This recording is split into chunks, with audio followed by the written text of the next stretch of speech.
أنا ابن بادية بسيط، نشأت في أغاصي هوامش السودان، ولم أحظى من الدولة سواء بعنفها تجاه مجتمعاتنا وتجاهلها لحقوقهم الأساسية، ولقد تعلمت في مدرسة الحياة الكثير من الدروس، أهمها أن المسار القديم للسودان غير عادل وغير منصف.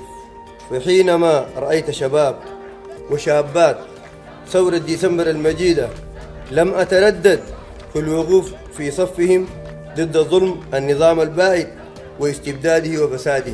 رأيت أن أشاركهم في رغبتهم في التغيير إلى الأفضل وبناء السودان. حاولت ما استطعت فأصبت حينها وأخطأت أحيانا، وآخرها خطأ انقلاب 25 أكتوبر الذي تبين لي منذ يومه الأول إنه لن يقود لما رغبنا فيه، أولا بأن يكون مخرجا من الاحتقان السياسي ليصبح للأسف بوابة لعودة النظام البائد، مما دفعني لعدم التردد بأن أعود عنه إلى الصواب، وأن أرغب بصدق في الخروج من السلطة السياسية وتسليمها لسلطة مدنية انتقالية.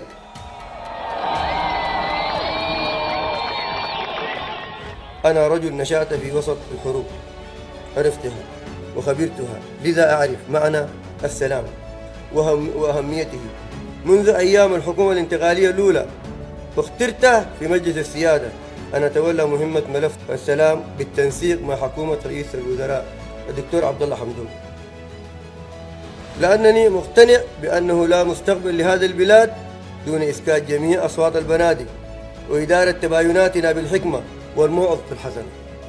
اندلعت الحروب بسبب المظالم التاريخية في هوامش السودان، وجاءت ثورة ديسمبر لمنح فرصة لمعالجة هذه المظالم دون حروب.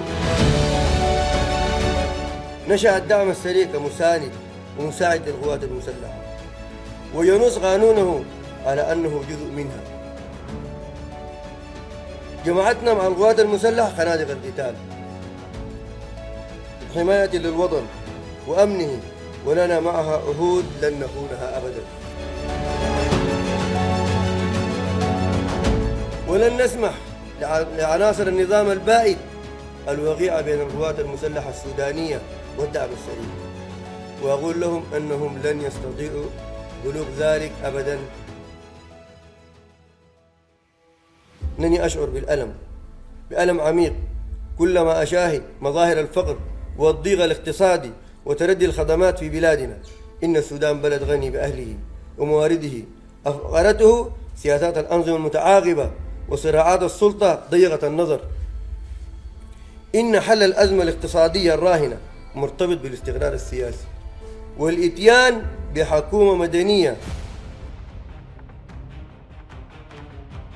رسالة خاصة إلى عناصر النظام البائد: لقد حكمتم هذه البلاد بغير وجه حق 30 عاما، قسمتم فيها السودان لبلدين، نشرتم فيها الفساد والاستبداد، وأثرتم فيها الفتن القبلية والاجتماعية، حتى صار ضدكم الشعب وأغضبه.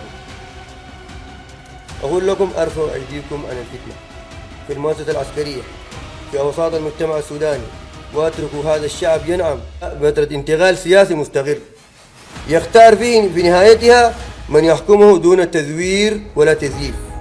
ختاما، أطمن شعب السودان الطيب بكل أرجائه بأننا ماضون في مسيرة الحل السياسي الذي بدأنا في الاتفاق الإطاري، وسنمضي فيه حتى آخر الطريق بثبات حتى يعود الاستقرار لهذه البلاد، ونتجنب الشرور والفتن.